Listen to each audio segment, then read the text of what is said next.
Hey everybody, this is David Gogo, and this is Talking Albums.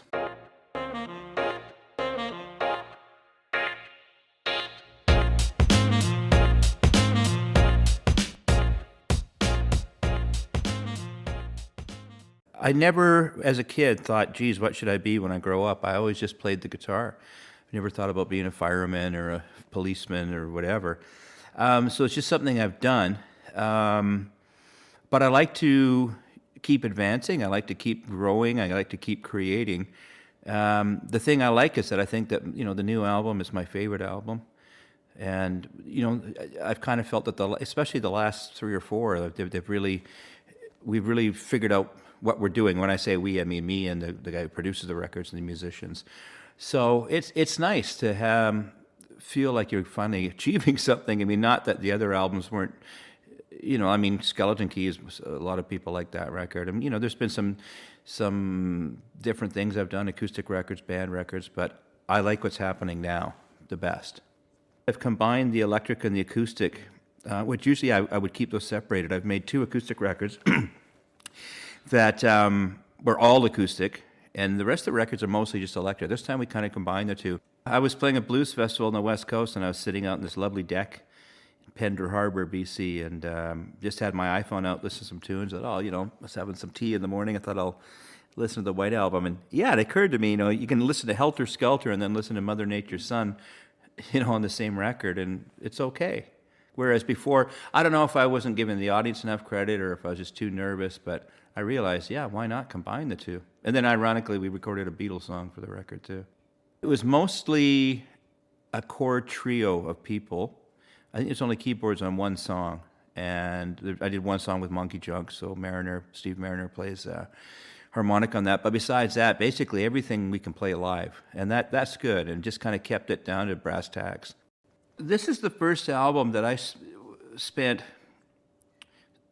they kind of almost not a ridiculous amount of time in pre-production, but I really made sure that I did a ton of pre-production, meaning, I'd have the initial song idea either written on a piece of paper or sang it into the iPhone, but then I'd go into my music room and do these demos. So I'd record, usually with just a drum machine, and I'd play guitars and maybe a bit of bass. I'm not a very good bass player, but, just to get the idea. Then I'd give it a day or two, and I'd come back and listen. And quite often I would listen and go, nah, this got to be better. Like, there was actually a couple songs that I completely stripped right back down. Even after doing these kind of time-consuming demos, I would go, what? The chorus of that song should actually be the intro, and the outro should be the chorus. And so I kept doing that. I kept just, re-recording and rearranging radically, somewhat in certain ways. And it really helped, because by the time I got in the studio, I really know what I wanted to do, and I felt that these songs were as strong as they could possibly be. And I had those demos for the band to listen to and the producer to listen to as we went in. So I kind of really knew what I was doing with every song. And also, that's good, because sometimes you'll record an album and then you go out on the road and you start playing the songs live and you realize, man, we should have done this a little different. We should have maybe had a slower tempo, or maybe even the key was wrong. But this way I kind of try to take care of that in the pre-production. So, yeah, sometimes you think it's a song, but it's not yet. You got to develop it. I'm hopefully going to be able to do both acoustic and electric in some of these shows. It's difficult for a guy like me when I'm traveling. I'm not the guy with the tour bus and the crew and that, so it can be a little difficult.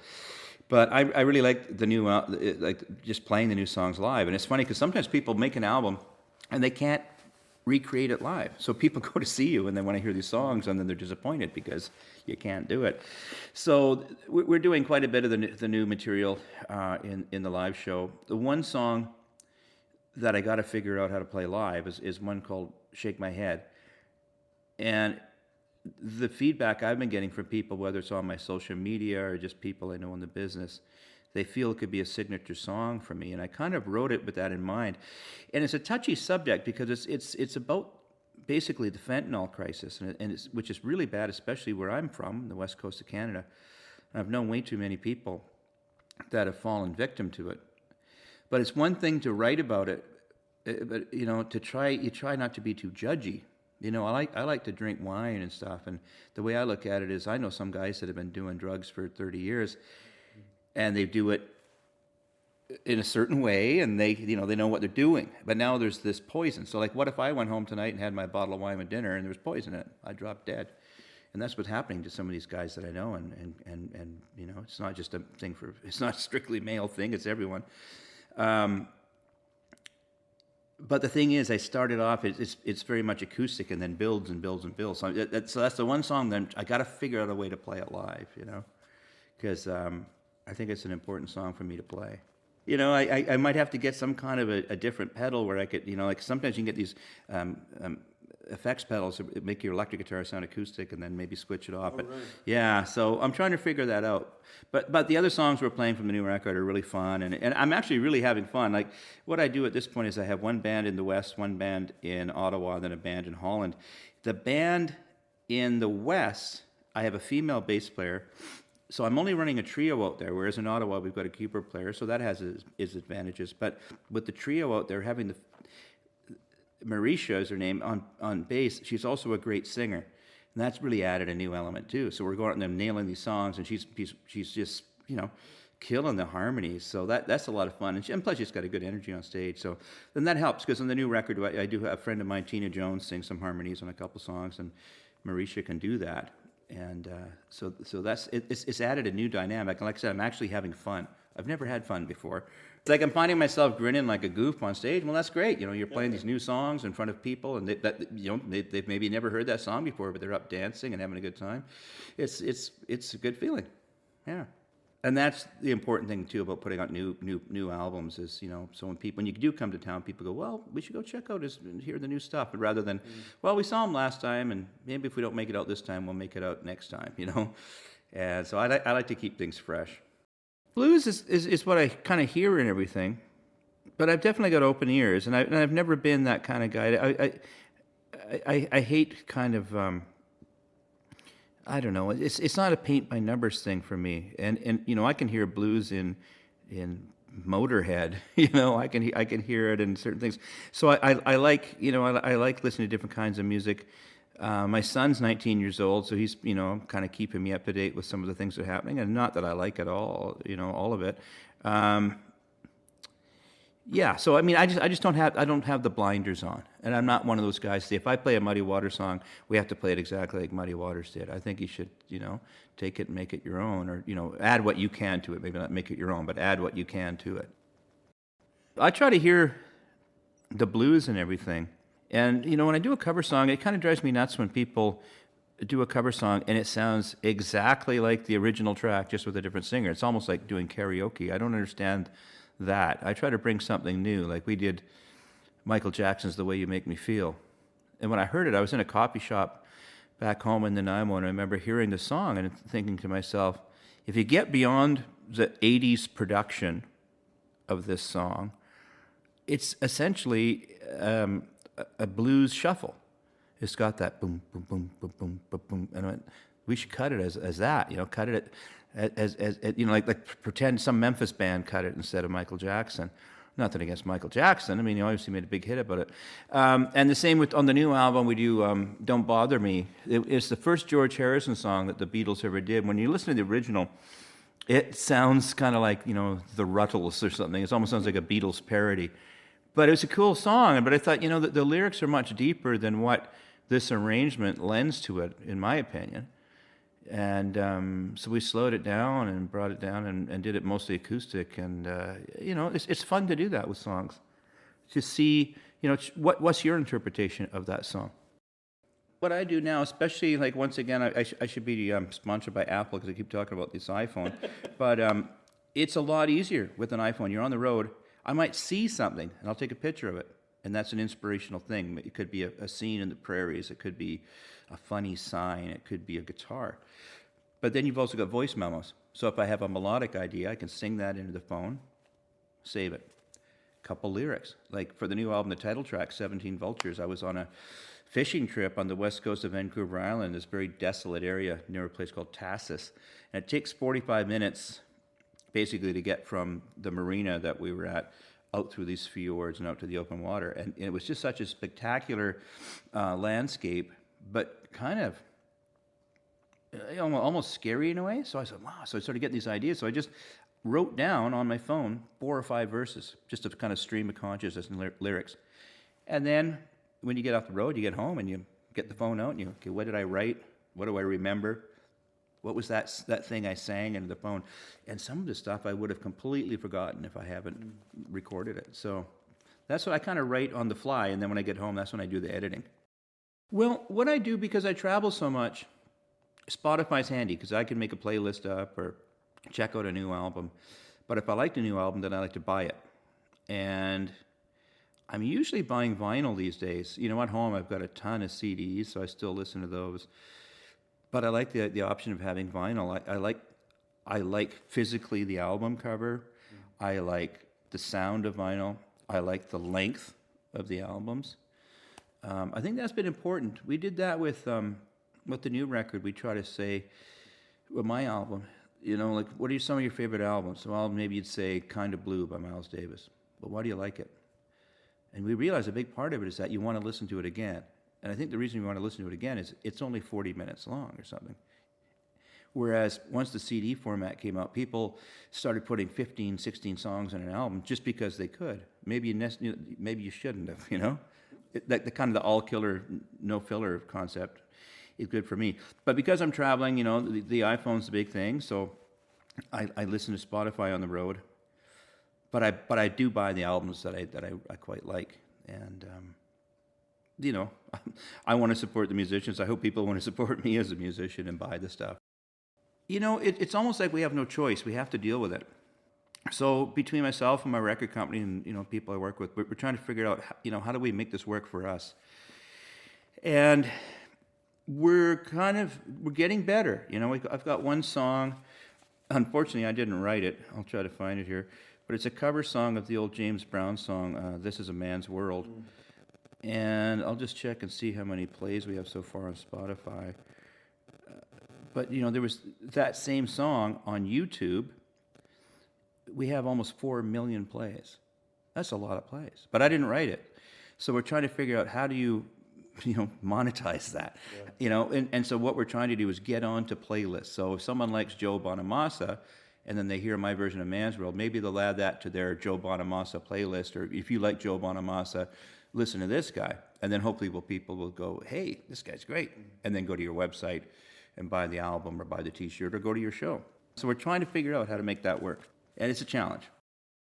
You know, it's tough. I was looking at these questions earlier, and I just listen to so much music all the time. You know, music's always on, and whether I'm in a rental car or back home or on the airplane. You know, and I think about certain Jimi Hendrix records. I mean, I think Axis Bold as Love is an amazing record. It's probably my favorite Jimi Hendrix record. I mean, Are You Experienced was great. I mean, what an amazing debut. It had all these hits. But Are You Experienced is just a really good record. I like that one a lot. So maybe I'll pick that for now. No. Yeah. I prefer it more mellow, I think, you know, depending on my mood. But I remember a couple of years ago, and I know that this album did really well commercially and everything, but it was by Beck, and not Jeff Beck. Well, usually be Jeff Beck for me.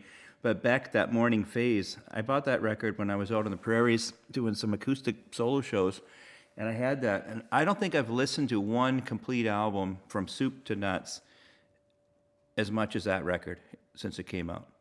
Like when I listen to that record, I have to listen to the whole album, and it's a good Sunday morning album. It's pretty mellow, but there's just some great songs, and the performances are amazing. It really flows, and you know, and I think that's what's missing now about when people, you know, it's becoming a singles oriented. Landscape out there for people, you know, and I still like albums, you know, and that album has such a flow. And in fact, last time I was listening to it, I think I was in a rental car and I had accidentally had my Spotify set on shuffle.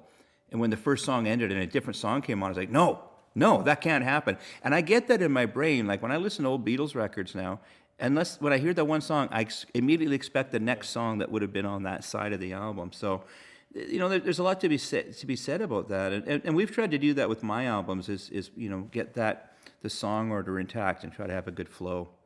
But that, yeah, I think that's the Sunday morning record that jumped out right away to me. Well, I got some albums before I had any money.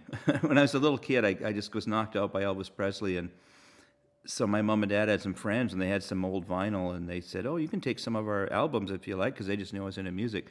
So the three I took were Elvis's Golden Records, The Doors' Morrison Hotel, and Steppenwolf Live. It's kind of a crazy mixture. So I listened, but those were just kind of like gifts.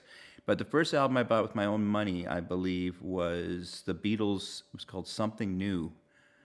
So there's, it's funny with the Beatles. They'd have different album releases in Britain and America and Canada. And Something New was a bit of a compilation, but it also included two German versions. They had German version of She Loves You and a German version of I Want to Hold Your Hand, Komm, Gib mir deine Hand. And yeah, so it was a funny record to buy, but I was on the Lower Mainland with my parents, and they had some kind of a hockey pool. It wasn't the 72 hockey series, it was the next series, and somehow I won it, so I had like $20. It was a big deal, and managed to go to a record store, and it might have been the only Beatles record they had, and that's why I bought it. So yeah, that's a tough one. And it's funny because I was trying to think about it. I kind of thought about live albums, I thought about the Allman Brothers live at the Fillmore East, and I thought about the Rolling Stones, Get Your Yeah-Yeahs Out, because to me they're just such great performances by these great bands, and that's the stuff that inspired me, and I still get as fired up now. If I hear Whip and Post off the Allman Brothers live at the Fillmore East somewhere, I mean, I'm moved by it. And same with that Stones record, Get Your Yeah-Yeahs Out. There's some great performances there. And it's interesting because, those guys just went on stage that night and they happened to record one or two, anything could have happened. Those are the two that jumped out at me. I mean, I could say I could go back and think about Beatles, and I could think about, maybe Blood on the Tracks by Bob Dylan. But those live records, to me, that's interesting. They're just these guys going out and playing a show, But that being said, Blood on the Tracks, and then I just got that More Blood, More Tracks thing, which is amazing. Yeah. I mean, the fact that Dylan can go and have this, total masterpiece album, then you listen and you go, oh, he recorded it twice or three times, whatever it was. It's pretty cool. I just got it, yeah. I think I was over in Holland and heard it on Spotify, and it knocked me out, so I grabbed the vinyl. It's interesting, like the way he's changed. He would change keys or he changed tempos, and he's been pretty fearless doing that. For a long time, about 10 years or so ago, I would buy copies of a record called I Am Shelby Lynne by the artist Shelby Lynne. That record really knocked me out, and I gave that record to a lot of people, especially female artists that were starting out. I'd say you should really listen to this. It's some really good songs and really good performances. And what I like about it is she's a fabulous vocalist, but she doesn't do all this, these stupid vocal gymnastics that everyone seems to feel they have to do these days. And it was really real.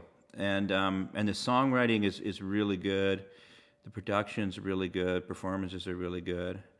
And I know it kind of caught on like in Europe a bit. I think if you were, I've always read Mojo magazine and stuff like that. I think she had kind of a cult following with that. But that is just called I Am Shelby Lynne, and it was I listened to that record a million times. She started as a country artist, so I guess I'd call it roots.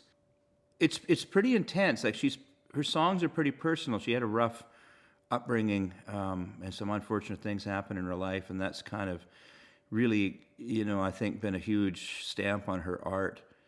But she's just really real. And so, yeah, it's basically like, well, I guess in the British newspapers and that, they'd call it Americana. I guess kind of that's what it is, yeah. Yeah, that was kind of tough, because whenever I thought of a new album, I realized it was a couple of years old.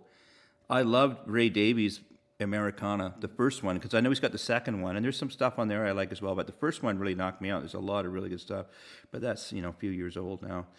I just heard a new Mark Lanegan record that was really interesting, because I don't know if you know Mark Lanegan, but he started as a singer of the Screaming Trees, and he's done a lot of solo stuff, and he's worked with Queens of the Stone Age, and he's done all these different collaborations. So he's mostly a pretty, like, he's got a really low voice, and he's got a real presence to him. But this record, this new record, what's it called? Well, I guess I should have written it down. I got it on my phone.